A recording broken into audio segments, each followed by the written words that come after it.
The difference between this house at 1,000 and this house at 800 could literally be like a kid likes to play table tennis, and that one has a table tennis table. And it's amazing those little details that can make a huge difference. The company's basically a one-stop shop for everything to do with your home being managed. So from the moment you purchase the house, setting up your utility accounts, getting your property marketed online, onboarding, photography. And tell me a bit about the process of preparing the property For rental? For rental, yes. Yeah, it's an interesting one because, of course, that can start from your purchase point, right? We're not a real estate agency like you guys, of course. We don't transact. But what we do is help a little bit with buyers who are looking at multiple different options, inform them on, okay, well, this one could make these kind of returns and would incur these kind of costs. I need to ask something. I've been in a few of the homes. Yeah, our ones? Yes. Yeah. Of course. I go there and I see them, and they all have the same similar furniture. Is that a thing for Bocobay, or?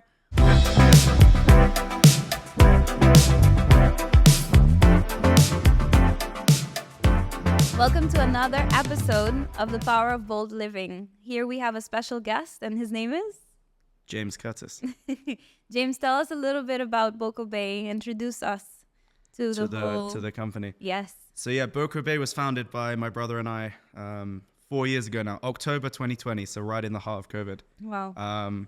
We moved over to Aruba together with a bit of family reasons. My step auntie's from the island, but we didn't really have a specific reason. What was the reason for coming? What was the reason? I mean, we did come over with the concept of starting a business, but exactly what that might have been wasn't really set at the moment. Okay. There was obviously just a huge shift from people moving out of hotel accommodation into rented accommodation. No. Specifically in Aruba, and also globally, there was a massive shift just to like kind of the Airbnb, so to speak, market. But there were a lot of maybe smaller companies or individual management agencies, but we didn't really see a space whereby there was a company where the owners were being taken care of almost as if they're like investors. Yes. And guests were being taken care of as if they're kind of in a hotel, so to speak. So we started with like 2 or 3 properties and just convinced a couple of owners to let us manage them. And then the first year was very, very slow. Like in terms of the property count, we had like 5 properties. We didn't even know what, we had an old Airbnb account that we kind of logged into and added the properties to. So it was a really quite a slow iteration over the first year. And then from the second year, we kind of realized actually there was quite a big demand for the services. And kind of from that moment on, we've grown quite a lot. So now we're about in Aruba, like 140 properties. And then and we just launched in Curacao, a new project, which is like 30 properties. But why start here? Why Aruba? So again, originally Aruba was just, the reason for the island was because of a family member that was here. And we had the opportunity to kind of move here during COVID. But we did land in like an amazing spot because I don't think there's a country whereby it's such in the Caribbean market, especially, there are definitely islands that have higher return, like nightly rates. Return. But in terms of the return on investment, Aruba's insane. There's a no low season, particularly. I mean, you have the low season, yes, September, October, November, but it's a very consistent market. The real estate values are pretty reasonable in terms of the return on the nightly rates. And it's just a clean process to buy and have a property managed. So we've landed in like the perfect market for the first. I mean, other than the beach and the perfect weather and. No, true. Of course, there are other benefits to being in Aruba. Yeah. Well, actually, funnily enough, my brother's now moved back to London, so he obviously decided that was the place. But he works full time, of course. So he basically, the way the company works is, I'm more focused on the front end, which is like new business operations on the ground, the headquarters, and then everything that happens here. Part of what we do is provide owners a very sophisticated like online owners portal and tech backend, and he's in that area, so the whole back office. So kind of works from London. He kind of comes here every few months, so that's kind of our setup. And then there's another group in London, and then you have a couple of people that they kind of manage the tech suite, bit of the back end marketing, the kind of finance, that kind of area of the business. Of course. So yeah, that's kind of the general structure. Okay. And can we talk a little bit about your returns? How's the business going in that area? For owners that are buying and stuff? Yes. Yeah, I mean, I can just talk to that area in general. So, I mean, it's obviously, even since we've started, there's been a huge increase in, you might find like more like investor style buyers. So people that are actually also buying properties, not so much. Everyone that buys in Aruba a second home, usually it's a mixture of an investment return and like an emotional thing, right? So, and for everyone, it depends where you kind of are on that scale. Some it's way more investment, some it's way more just for like, I want a second home. if we can rent it and make a bit of money, great. If not, it's not a problem. It's just a place to stay. So there's a mixture of the two. And I've noticed like quite a big swing of, firstly, like higher value purchases. And secondly, more people actually looking at it as like a thing that you can actually create a return on. Of course. We come in, we're not a real estate agency like you guys, of course. We don't transact. But what we do is help a little bit with buyers who are looking at multiple different options, inform them on, okay, well, this one could make these kind of returns and would incur these kind of costs, be that operating costs, like you've got to clean a pool, from electricity, Wi-Fi, all of the costs that maybe buyers don't quite understand. Like, how are you meant to know if you live in the US? So that's what I was going to ask. If they're not here, then you guys do everything. Exactly. That, right? So essentially, yeah. So from that point, we advise on how it's going to kind of work as an investment, so to speak. Mm-hmm. And then afterwards, the company's basically a one-stop shop for everything to do with your home being managed. So from the moment you purchase the house, setting up your utility accounts, getting your property marketed online, onboarding, photography, actually selling. So of course we list the properties on the online travel agency sites and our own. So any management company would probably try and list on Airbnb, VRBO, their own website, booking.com, all of the big ones. But obviously, you have your own also. And then obviously our own website, which we do pretty well now. Like, of course, so everyone's looking on these big platforms, Airbnbs, etc. Obviously, they take percentages of the rates. So we obviously work hard to also bring guests direct. We're about 35% now direct, which is mainly from repeat customer base. That's really good. Which is, that's pretty, it's good. I mean, it's definitely good. We don't do that much outbound. We do a lot of marketing, but it's a surprising number actually when we looked at it this year. When you look at the next stage, so of course, it's basically everything from then housekeeping, preparing the house, checking in guests, concierge. So every guest, one of our USPs for sure is every guest is met in person and looked after during their stay. So guests get like daily towel swaps.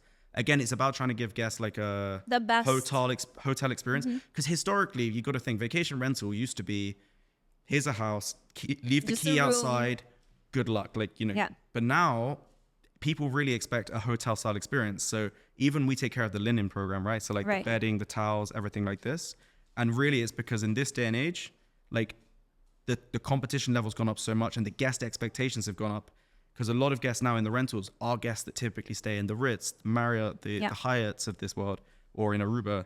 And now they have that expectation level in a rental. So we kind of have to meet those demands. Kind of gone are the days of like an old key and old bedding. And now it's like, no, we expect the number lock. We expect this. Here's a key. Or no, I mean, by the way, self-check-in is perfectly acceptable. Like it's how most vacation rental things work. But in terms of just having that customer support, most of the bigger companies in Aruba that would do vacation rental give like very high level customer support, and it's required these days. Yes, of course. And I think coming to Aruba, they kind of expect that too, right? Yeah, exactly. I mean, that's the other thing is obviously guests coming to Aruba. It's such a like hospitality driven island, like for so long as well. Like you got to think like it's one of the famous kind of places hotel destination places for so long. So demand is higher in Aruba than you could kind of say than other places. That's definitely also true. I mean, we have a huge, massive, just general tourism coming to the island. So that kind of leads me on to, so I was just going through the guest experience side of things. So I mean, as I say, it's an end-to-end shop. So everything's taken care of from A to Z. Owners have a portal. They can see their revenue, their costs. Typically, owners of our properties come down to Aruba anything from 1 week to 2 or 3 months a year, depending on their situation. And then essentially everything else is taken care of. And then owners create, like a supplementary revenue stream to their property. In terms of Aruba in general, like tourism is, the numbers are extraordinarily high. We do have a huge amount of supply increase as well. So like if you look in 2025, then we've got an additional like 900 rooms hitting the market in the hotel space. And obviously on Airbnb, we've gone from, I think 3 years ago when I came here, it was like 2,000 rooms to like 4,500 rooms now or something.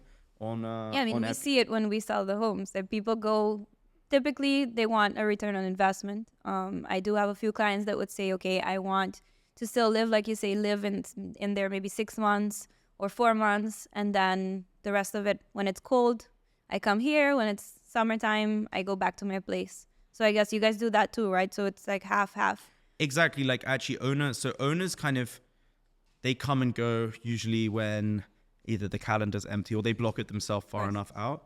But they come down, and actually one of the program things is they arrive like a tourist. So they again don't have to. They get the whole experience too. They get they don't have to worry about. Nice. Well, that's why we did the whole linen program. Actually, was like the idea of taking like sheets, bedding, like hotel style. We actually order from the same US supplier as a lot of hotels, and it's because like when they come down, it's just convenient for them. They don't have to think like they feel like they're on vacation too. Exactly. Makes it better. Exactly. And tell me a bit about the process of preparing the property. For rental? For rental, yes. Yeah, it's an interesting one because, of course, that can start from your purchase point, right? Yes, of course. I will say this, like, and there's definitely not a massive correlation between. There is a correlation to an extent, but there's not a huge correlation between like real estate value and the return that it can make on the rental market. Some people might spend a lot of money on a. You could spend like say millions on a huge house and turn it into a 1-bedroom house, right? Yeah. That 1-bedroom house is never going to make a return because the value proposition to a tourist for a 1-bed at say $1,000 a night doesn't make any sense. So, and then some people then might buy a 3-bed house, convert it into a 6-bedroom that can sleep 12 guests, and then actually $1,000 a night is 80 per person per day, which is actually a completely affordable amount. Of course. Yet it still makes a very strong return for the owner. So, that's where we actually start with the owners, like in terms of at your stage of the selling point is trying to advise them on, if you buy this, you can do this. So you advise them. They don't say, I'm buying this house and I want this amount of rooms. And it's completely their choice. An owner could buy a house with 3-bedroom. We can list it as 3-bedroom. All we're doing is just giving our advice on if you want to make more return, this is what you could do. But again, as I say, this is where it's like investment emotional because a lot of people say like, we're buying this house, we want it for our family. Yeah. And all we really want to do is cover maybe the costs. Yeah. So that's kind of the pre-purchase stage. Post-purchase is different as well. Like, of course, like we would advise on maybe some things you can do to the house to improve it for rentals. From fit out lists, furniture. Make sure the beds are king size beds, right? Don't have like smaller beds because tourists don't want this. They're used to the hotel king beds. Of course. Make sure, and there's certain things that are just important. Like make sure that firstly that everything works in the house. If you buy an older house, if something's not working, the first person to tell you will be your tourist that comes in. Yeah. They complain, of course, because they're used to a hotel where someone will come at any time. But then also just fun things. If you've got a villa, chuck in a tennis table. Things that attract. Put a volleyball thing over the pool. Put in a putting green. Low cost things can make big impacts to the returns. So we advise all, and that's often the last bits as well. Like little detailed things that you can like amenities that make it much nicer. And I guess if you have the same 6-bedroom with a potting ground or without, then they would go for, even if they don't use it, it's just that catch of an eye was saying, okay, I'm going to use this. It's going to be fun for the family. We have one more extra thing to do on the island when we're just at home, right? So exactly. And think about it like this. Like when they're buying a property with you guys, huge investment, it's a lot more factors that are come into it, right? When you're renting a house, it's amazing. The difference between this house at 1,000 and this house at 800 could literally be like the kid likes to play table tennis and that one has a table tennis table. Right. And it's amazing those little details that can make a huge difference. Also bear in mind, like it's really interesting these days about marketing because we say like, if you look at Airbnb, for example, for every click you get on your listing, it will take about 1,000. It could take up to about 100 to 1,000 clicks to just get one booking. So you've got so many eyeballs, even just looking at every single property. Mm-hmm. Little alterations to even the listings or the properties can make huge differences to the rentability. Right. And that's really where we come in. Of course, we stage it. We make it look like a hotel. The photography is amazing. That's great. And then, of course, the other thing these days that's huge is like guest reviews. Like you don't buy anything anymore, right? Without looking checking at the reviews. And that's also where the concierge side comes in. Like, again, even if you look at some of the best hotels, sometimes the actual design of them is maybe dated at whatever it might be. But why do they still do so well? Usually it's because of how they give you the treatment they give you, the way they make you feel. So we try and mirror that a bit in the rentals. You don't have to do anything. You just let it take. Or exactly. And that's actually, if you think why people go on these vacations, like they just want to be relaxed, chilled, looked after for a week. And actually they will forgive certain things. So that's where also like good guest experience comes in. And that's really our side as a management. Owners have a responsibility to keep their home in good order, make sure it's well stocked, make sure everything's working, make sure the mattresses are good. But our side is really making sure also that the tourists are well looked after. So that if anything does go wrong as well, they're at least being well treated. They're not going to ruin you online or leave you a 1-star review. That's a really, really important part. And that's what differentiates a few good, I'd say, management companies from another, is keeping the reviews high, because that will be the fastest way to rebook and get more bookings as well. And you said you do get a lot of return customers, so I guess they help with that whole process also. Exactly, and also bear in mind, Aruba is a huge return destination. Yes. I mean, it was the home of timeshare, where people would buy. They've been coming for 20, 30 years, yeah. And so many of even the buyers now of properties, I don't know if you see it, but they're guys that had girls that had timeshares for so long, and now they've decided, you know what, I'm going to buy an actual asset that I can... I almost see vacation rental as like the new timeshare. Which most of the time they say like, I've been here for 2 times. Okay, let's start looking at homes. I love the island. It's cool. It has everything I need for my vacation time. Let's get a house. That's basically what they say to us as agents when they come and they want to start looking at homes. Maybe by the 3rd time they're here on the island, they already have a home here. And most of them do like the same thing we just said, half and half, or the whole thing rental, and they just come for like a week or 2, like timeshare. How many do you see that are like renting versus non-rental? Like from what you transact on? Most of them are rental. Yeah. Yeah, they rent them out, even if it's just for 6 months, or if it's the whole year, and then maybe just 1 week where they come in and go back. Because that's the thing. Most people do just come down for like a couple of weeks. I mean, it depends. Also, it depends on like the age profile. Because like, of course, if you're slightly older, you might have retired, and then maybe you take more of your retirement down here. Yeah. Whereas half our owners are maybe, like senior positions of big US companies or something like this, where they come for their week holiday vacation with their English. My first client, he's like, they're retiring now. So I think they have the property for a year now, and they're going to do 6 months here, 6 months out. And they're super excited to come. So that was actually the reason where they said they want to buy a place, but now they like it so much, they might even want to buy a second place. Well, this is the other thing as well, and it depends how the properties do, but we see a lot of people now, we might have 140 properties, but maybe we have 100 clients, right? 100 owners. Yeah. Because a bunch own 2 or 3 or 4 properties here now, which is, it's interesting. I mean, I guess it speaks to the kind of the stability of the investment, as well as like the returns that they're making. If they're comfortable with the returns that they're making, and then they're able to purchase more, it's a win for them and for us. So it's a good outcome. And about like, I know that sometimes you guys do like a sheet where there's information going about the return on investment, ROI how much report. Yes. So in the company, we've got obviously the sales. So also in the company, just to bear in mind, we've got like about 30-40 people now, all in their own areas. So, and we try and hire people who have had experience in each department. So like housekeeping, hire from a hotel, someone with good experience, to make sure that we're doing it the proper way, not just the way that we made up 3 years ago when we had 2 properties. But on the return side, in the sales team, which is the people that are responsible for onboarding owners, we basically make what we call our return on investment reports. Essentially, we get sent a property. We then just do the market analysis from the pricing team, put in the rates that it will be achieving based on today. Yeah. And then the costs. Honestly, the costs are so like, we're very sure of the costs, because we know we pay all the bills for all the owners. So we know exactly what a 3-bedroom house is going to cost in electricity, water, etc. So everything in that space, like, we put together, send it over, and then, you can look at 4 or 5 different properties and think, okay, well, based which on one makes sense on their experience, this is what we think is appropriate. And owners won't always go for the one that's maybe like top one, because maybe it's not a property they necessarily want, but at least they're informed on maybe how it's going to perform, or how the numbers are going to look. The potential that it has, I guess, because you see most of the houses you have to do something. It's not always like a ready to go home. You also have to fix it. You have to maybe add something to it. Almost every home we take on, the owners do stuff to it. I can't even think of one. I can think of one that I know that's transacting that is like just turnkey, nothing to do. Other than that, I've never really, they all have stuff to do. Replace some stuff, amenities, whatever it might be. Yeah. I need to ask something. I've been in a few of the homes. Our ones? Yes. Yeah. Of course. I go there and I see them, and they all have the same similar furniture. Is that a thing for Bocobay, or? We do have some like advice on Which ones are you talking about?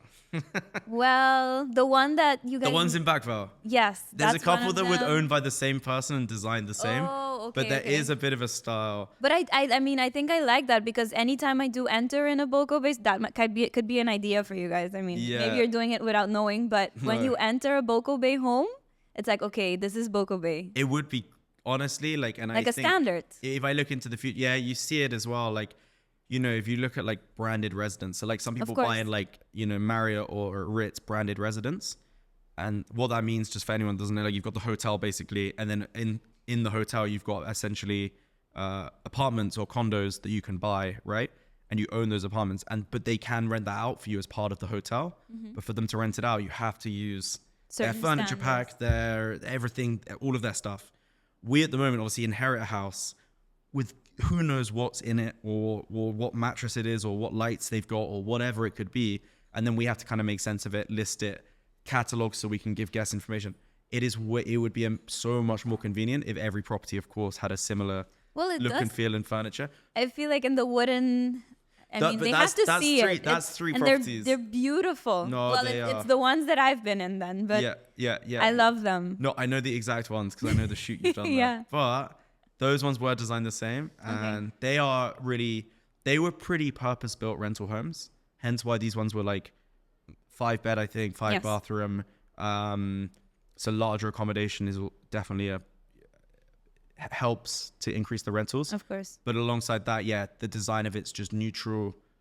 It just makes sense for a rental home. You see it, everything's replaceable because it's like we have multiple of each product. The sofa's easy. It's zip covers you can clean, all the kind of tick boxes. But it makes it feel like a vacation home. It makes it, and it's cozy. Yeah. So I love how you guys do that. No. Or whoever did it. No, I'll send my congratulations to the person whose house it is. Yeah. Also, if you could give us some tips for investing in Aruba, for investing in Airbnb, what would you say to an owner in that case? It's a really good question.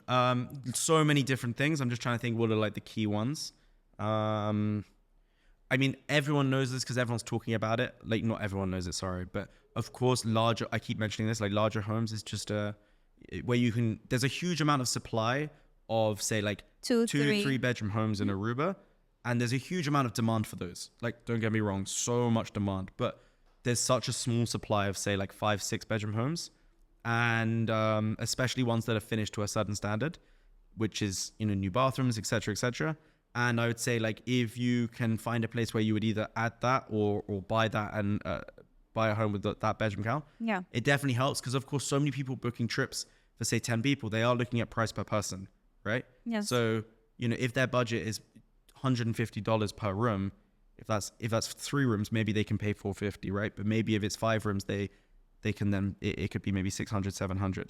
Again, that's just looking at it from like just a room economical standpoint. In terms of the other things, of course, location, like being like within a certain distance to the beach, like Eagle Beach or Palm Beach or up in North, so sort of anything north of Oranjestad and anything kind of west of that main highway strip is just preferable. Again, I'm just talking from like a tourist booking point of view. Of course. Because most people that look for a rental, they might have stayed in the hotel, and honestly, they'll go on Airbnb, they'll go on the map view, they'll zoom in and they'll look at the hotels. And then area. They'll look, okay, is this kind of roughly near that hotel they used to stay in? And it's how a lot of people think. It's because why they know the area. You know, they know where to go, the hotel, the restaurants are there, everything is close. I guess that's a big reason why. Definitely. There's no denying on that. The other thing is just making it design-led. Like, you can buy a house and you know, just reinvesting in certain furnishings, like lightening it up, maybe painting the walls white. If maybe the walls of, because of course, if you personally live in a house, you might like to have like green walls or pink walls. But for a renter, just keeping it more neutral is definitely desirable. Yeah. I would say having new amenities, like make the number one thing for once the house is operating is that everything works. If something's not working, get rid of it. Like that's my kind of rule of thumb, because tourists don't necessarily need an air fryer, but if the air fryer is there, they will suddenly want it. And then if that's not working, we'll need to replace it. So I always say get rid of it. And you get a better view. And that air fryer, I've never had an example with an air fryer. I'm just using it as an example. But that is the kind of thing I say is make sure everything works. It's key. Doesn't even need to be new. Just make sure it works. And then obviously my other tips is just make it fun, as I said before. Yeah. Amenities, stuff like this. I think the barbecue area with the TV outside. Exactly. We have that in a lot of places. A lot of places now that I mention these things, then they start putting it and do it. And I'm like, oh, it's pretty nice. But they have like maybe a barbecue, palapa TV in the outside. The table tennis table.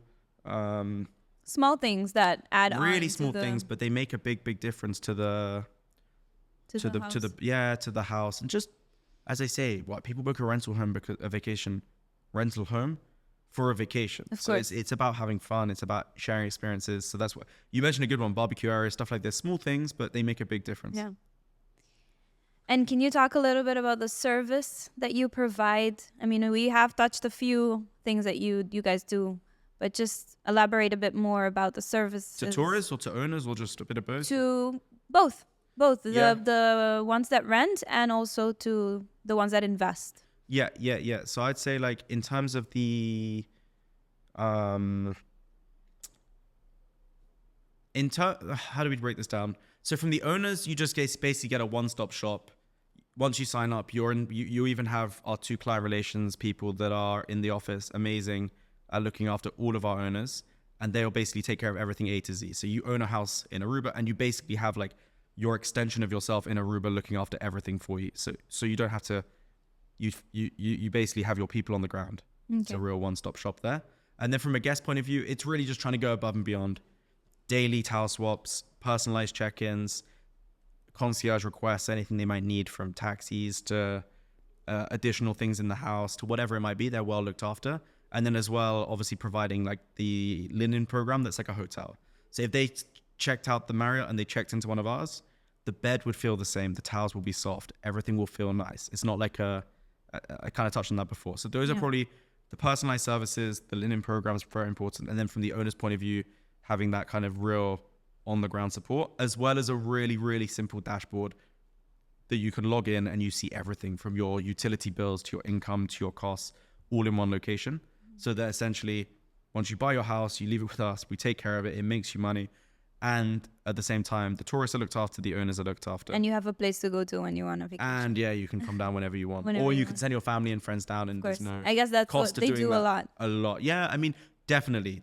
Every owner has a slightly different reason for even having the house. But on the whole, they send friends and family. Yeah. And I know you said a little bit about Curacao. Can you talk a bit about your expansion in the Caribbean? Why expand?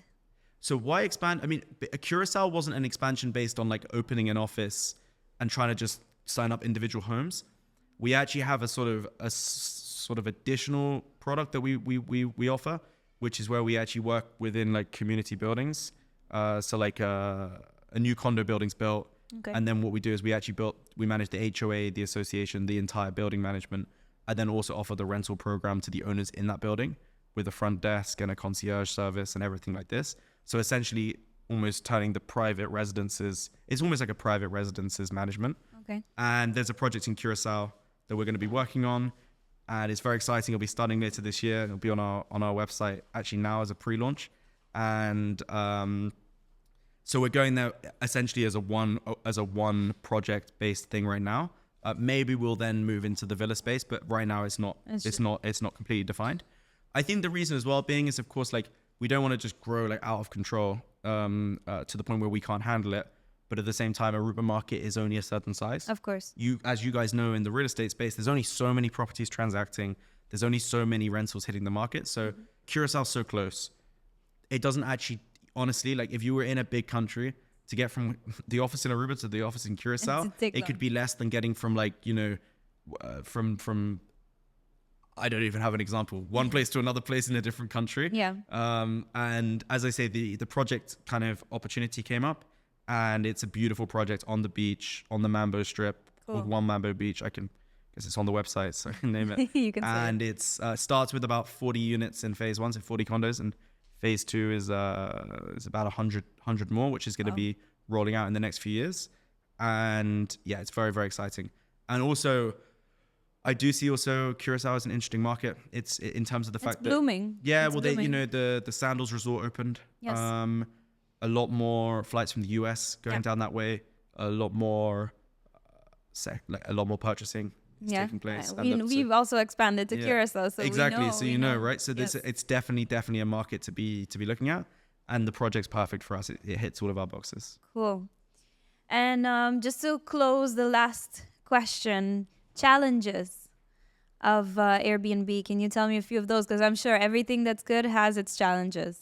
No, for sure. I mean, honestly, like part of the office is just basically firefighting issues day to day. Okay. And we have obviously an amazing team, so they take care of almost everything. But the nature of property, which, you know, properties always have problems, and tourists that are coming for a week, obviously, you know, if a tourist comes for, say, 5 days, right, or 6 days, even 2 hours out of their stay where they're inconvenienced by a leak or a problem is a massive impact on their overall time in Aruba. So for us, firefighting issues really quickly is probably my number one pain point, because we have we aim for a very quick turnaround time from fixing issues. But I'd say on the issue side, I can't complain too much. We're in a difficult business, and I think that every company would like face its own problems. Yeah. But I think like the main thing is that to definitely have a team that do a really good job, and we do we're lucky to have such good people in the company that really can help take care of everything. And as I say, like if you take a logical approach to finding a solution to these problems, it's fine. Everyone wants the same outcome. Like the owner might want their house fixed, the tourist just wants to have a nice time, and we just want to make sure that everyone's content.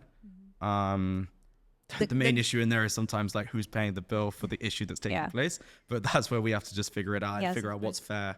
And the good thing is the owner doesn't have a lot of headache. You take care of it. Yeah, and exactly. The team takes care of it. Where possible, we try and not, you know, we will inform owners on everything, but we try and always sometimes, if it's a internal thing, fix it, inform sort of there or thereafter, just so that we're not trying to bring problems their way. But I think as anyone in Aruba and hospitality could say, of course, there are some tourists behave differently to other tourists. There's just, of course, it's normal. But that's probably the main bulk of our issues. Everything else is, I can't complain too much at living in Aruba. No, I mean, from London after 25 years of cold and gloom. It's a one happy island. Exactly. It's a one happy island. There's no better place to come than Aruba. No, exactly. I mean, it's my home, so I have to say that. And I think also it's it's really just the very best place to own a second home. I mean, even there are other islands in the Caribbean I think even in some ways could be arguably more beautiful, right? Like tropical, crazy mountains, palm trees along the beach.